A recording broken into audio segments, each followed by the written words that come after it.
Kinsner Media, Television. Don't forget to subscribe, like, comment and share. What assessment of the Nigerian new president? Okay, so far so good. I think the presidents have been doing well. There are a lot of hope on the Nigerian presidency from Africans. Don't forget that 1/4 Africans is a Nigerian. So, and the president was so prepared that, remember, he said, I seek for the job, I applied for the job, you gave me the job. Thank you for that. And he added, don't pity me. That is a great level of courage. And mind you, in the past 20 years, our institute have conducted research, and during that research, we found out that most of the leaders, when they are elected, the first thing they said is that they are surprised by the enormity of the tax ahead. They are not informed, they are misled, they didn't know that the country is so, they didn't know of the level of collapse of the structure of the country. So that is the opposite. This new president said, no, don't pity me, I'm ready for the task. And this is a very impressive, a very great speak. What do you think should be his priorities?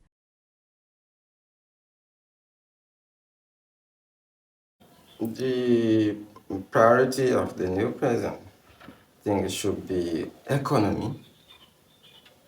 Then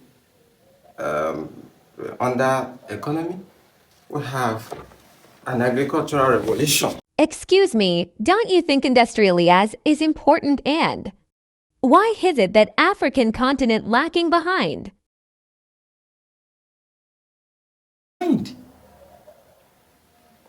you've said the truth. Industrialization is very important in the sense that developments have been equated to industrialization. If you have a developed countries, look at them, 90% of the developed countries are industrialized countries. But unfortunately, in the case of Africa, we see that level of industrialization, Africa is less industrialized. That is point to the fact that they are less developed. So which means industrialization is very important. So why is it that Africa is not developed or is not industrialized? It is partly because it is not in the interest of the West that Africa be industrialized. A research have shown that most of these francophone countries, they have been prevented from industrialization because most of these small and medium industries, when they want to buy some of this machine or technology from the West, they stop them, they block them, they don't want them to industrialize. So, which is showing that, I remember that in the early 70s, 80s, even 90s, there is a course called technology transfer. Technology transfer, that is a dream that the West will transfer its own technology to Africa. This is not true. This is, let me say, a manipulation. Are they stupid? The Western world will never transfer its own technology. What they transfer is obsolete technology. Technology that they have abandoned 20, 30 years, they can give you. But new technology, they will never transfer it. So how do we obtain technology? I want our politicians and leaders to take note of this. How do we obtain technology? Technology is always obtained through stealing. You need to steal the technology. Go back to history, look at how Japan acquired its own technology. There's still Japanese will go to US and engineer, and Japanese engineer will go to US, we pretend that this is a gate man, we work in a company, automobile company, we steal all the secret, come back to Japan and develop his technology. China, the same thing. They go there, steal the technology secretly and bring it. There's something that is called débauchage in French. Débauchage the scientific. It is engineer. That débauchage has been translated to be in English poaching of the scientists. What's the meaning? Poaching is you recruit the engineers. China has done it. You remember that from the beginning, look at this computer of 18. China, the country that is most developed in this industry of this computer technology is the US. And along the line, today, they're talking of China, they're even talking of India. Why? Because they went there, recruit the scientists, they recruit the engineers. Are you getting me? And then they come and build up their own industry. So Nigeria need to do that. Okay, we need to go there. Okay, recruit the engineer. If an engineer in China, especially these two was have thousands of engineers there that will suit our own economy. Okay, go to China, recruit them. If an engineer is earning $1,000 a month in China or in India, give him $5,000 or $3,000. He will come to Africa. Then when we are doing it, you need to do it secretly as a country. You don't come to the world, hey, we are recruiting Chinese engineers or we are recruiting Indians engineers. You don't do that. You recruit them secretly. What are the engineers you need for your economy to grow, for your industry? Go and pick them, sign contract with them, come and develop your own industry. That is it. So the important message here is that there's nothing like transfer of technology.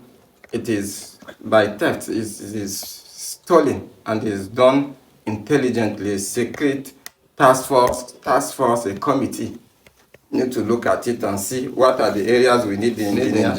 We need engineer in agricultural engineer, because we are going to do so many food processing. Okay, agricultural engineer. Also in pharmaceutical engineers, because that area need to be developed seriously. So we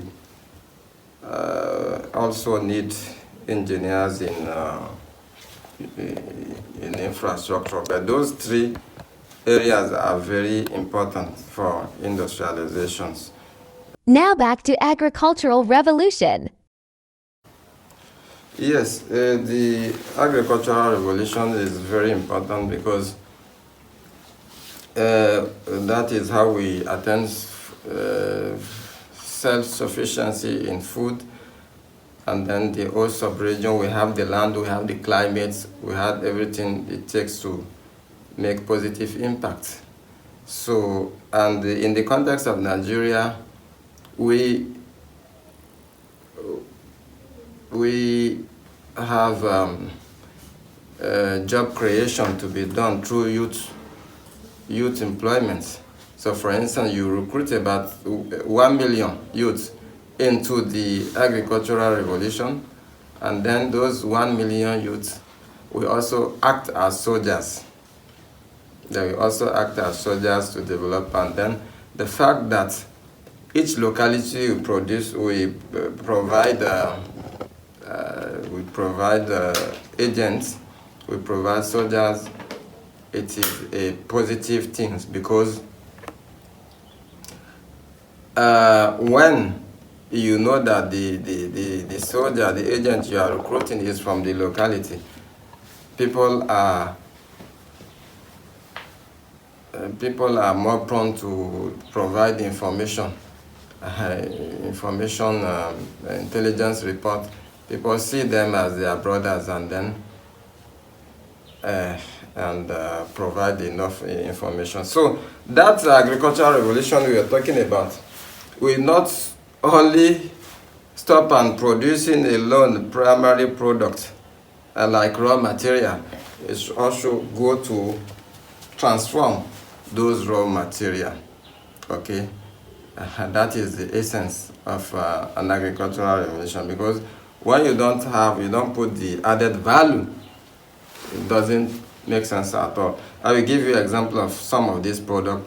When you look at tomato, there is a time the basket of tomato is been sold at 2,000, and there was a time that same basket is 30,000.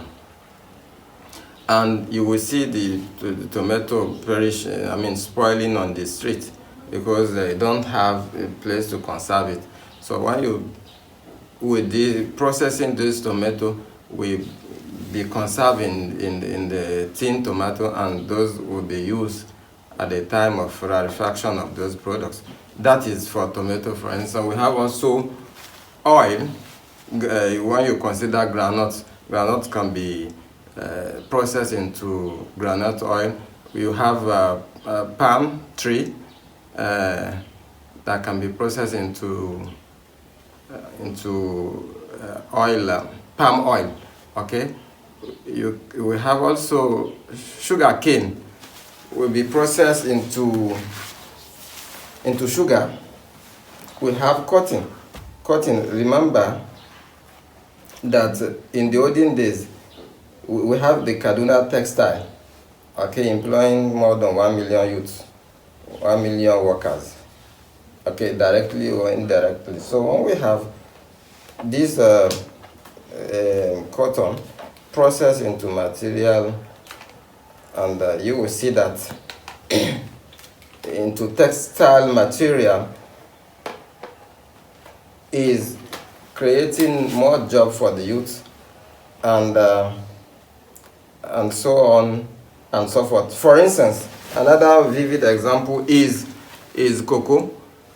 Look at cocoa, for instance. I was reading through 3 months ago. I found out that the cocoa, a country like Germany does not have any cocoa plants on their soil.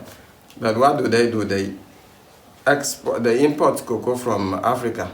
The cocoa that is, maybe they buy the kilo, an example of at 1,000, that same kilo will be sold at 100,000 when processed to chocolate. So, and processing cocoa to chocolate, to Nescafe, to coffee, etc., etc. That's what we call elementary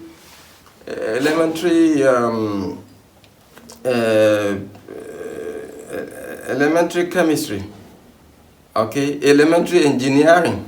So it's something that can be done locally, then give it the label, the standard, and then we export those things.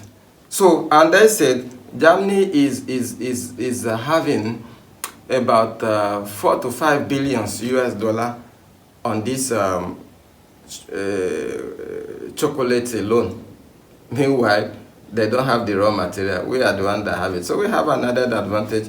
Is something we can transform locally and put it on the international market. What would you advise the government to do to redeem the image of Nigeria?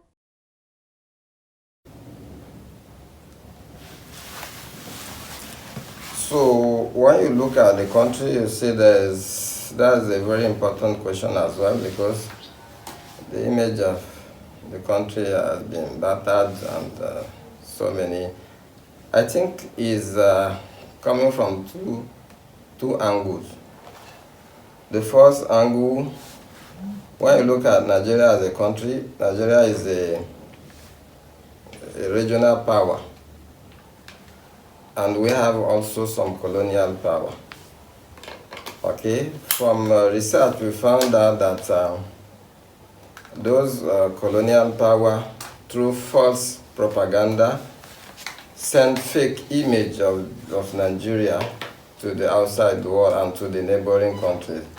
So I grew up in these Francophone countries. I know how much the instigate fear in the mind of people about Nigeria. For instance, some of these fears is that they used to say that Nigeria will soon capture some of these neighboring countries, that they should hide under the umbrella of France and hide under the umbrella of those colonial powers, so that Nigeria will not swallow them, so that Nigeria will not invade them. And anything coming from Nigeria is negative, is bad. So these are some of the messages sent through propaganda. So Nigeria must redeem its own image, okay, in Africa. Then, of course, there are also the activities of some criminal Nigerian that negates or portray the image of Nigeria in a negative sense. So all these things need to cope. Now, how do you cope this thing? You do it through integration, partnership with those countries. Number one, I would suggest that we have a Pan-African television station.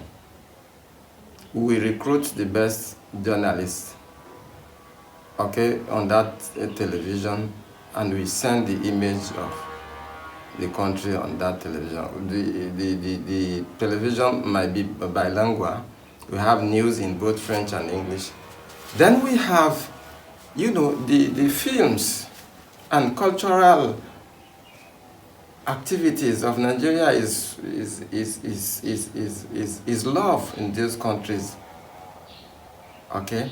So when you have a television that's portraying those films, those cultural activities, of course people will love the country, and we negate, that bad image will be a thing of the past. And then the other thing is scholarship. In the olden days, Nigeria used to give scholarship to some West African countries that are neighboring.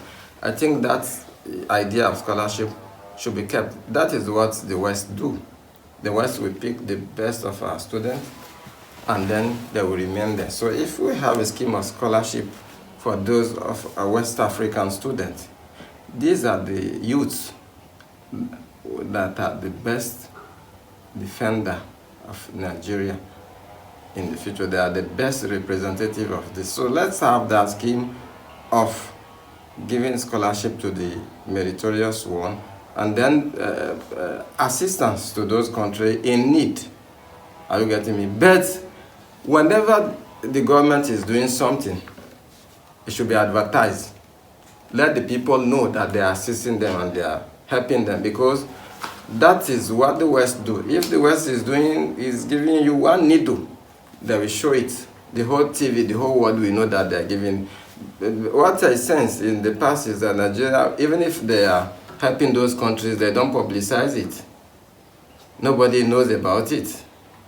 So by the time this thing is publicized, advertised, people will love it, and then we knows that Nigeria is not only a big brother, but is also a brother that cares.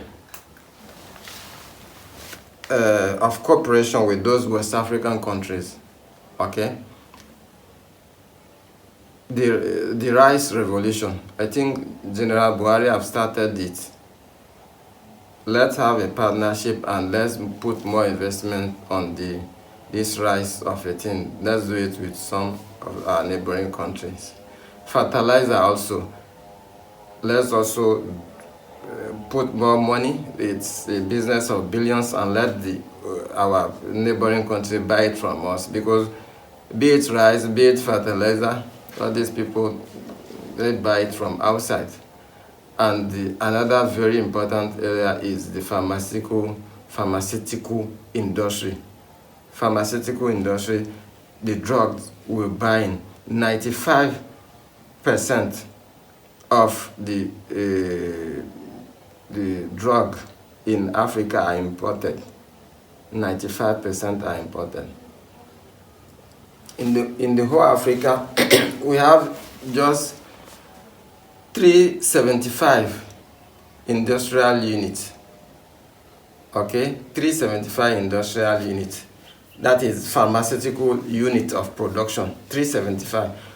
While we have about a population of 1.4 billion, and the same we have approximately that 1.5 billion in India. India have about 10,500 pharmaceutical industries. So, when you come back to a clearer picture, you find that 35 countries in Africa don't have any industrial pharmaceutical units. They don't produce any drug. 35 countries. How can you put your health, which is vital, which is depend on your sovereignty depend on your health, your sovereignty depend your health. The health sector is a vital sector. How will you leave it in the hand of foreigners? So that pharmaceutical industry, they must really pump money in it, and it's very simple to do that. Like I said it earlier on, recruit silently the engineers from China, from India, and build something tangible here. You can partner with the West African countries so that they also no need to go and buy a drug from China or India when it can be manufactured in Nigeria locally. You can see that there is a war in Ukraine, and the impact is felt in Africa because we don't have wheat production here. The Africans have to go to Russia to beg them to free Ukraine vessels so that we have the wheat production. So wheat production is very important. It's another collaborative area that we can partner here and then invest in that area so that we'll be able to produce the food that we consume. The key thing in the economy is that don't allow your savings to go into importation. Make sure that 70% of what you consume, you produce it locally. By the time you do that, you grow your economy, you create more employment to the youth, and then you classify yourself among the developed countries. Thank you. Thanks for watching.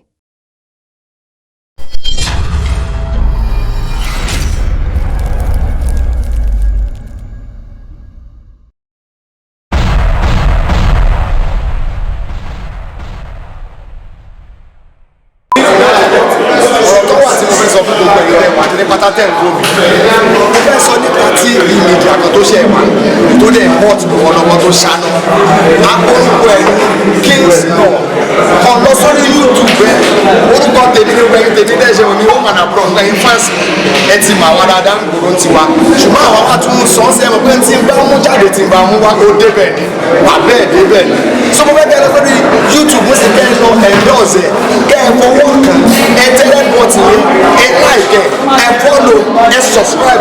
Yes, for the kids not see the media. We'll see people any occasion of yours that you want them to come to film,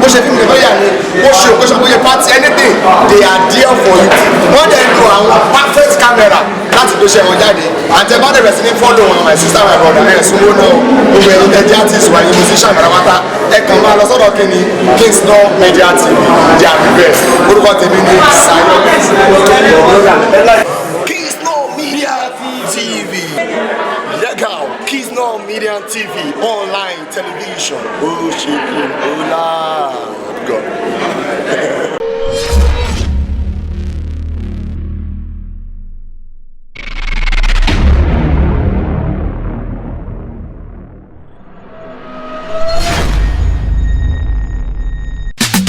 Education, they say, is the best legacy you can hand over to a child to lay a foundation for a quality future. That is why all parents are enjoined to register their children at Towab Nursery and Primary School as well as Towab High School, especially established in a serene and conducive learning environment to bring about qualitative education for the emancipation of your child. Towab Group of Schools can boast of standard classrooms, well-equipped science laboratories, adequately stocked library, up-to-date complete ICT room, modern sporting facilities, including home away from home boarding facilities under the supervision of qualified and dedicated teaching staff. All these and many more are what your child will enjoy at Tawab Group of Schools. Register your child today at Tawab Nursery and Primary School as well as Tawab High School, located at number 1/7 Shegun Wahab Street, Ijebu Ikotun, Lagos. For inquiries, please call 080-3410-4955 or 080-2573-0729. Website www.tawabprivateschools.com. Tawab Group of Schools, building tomorrow's leaders today.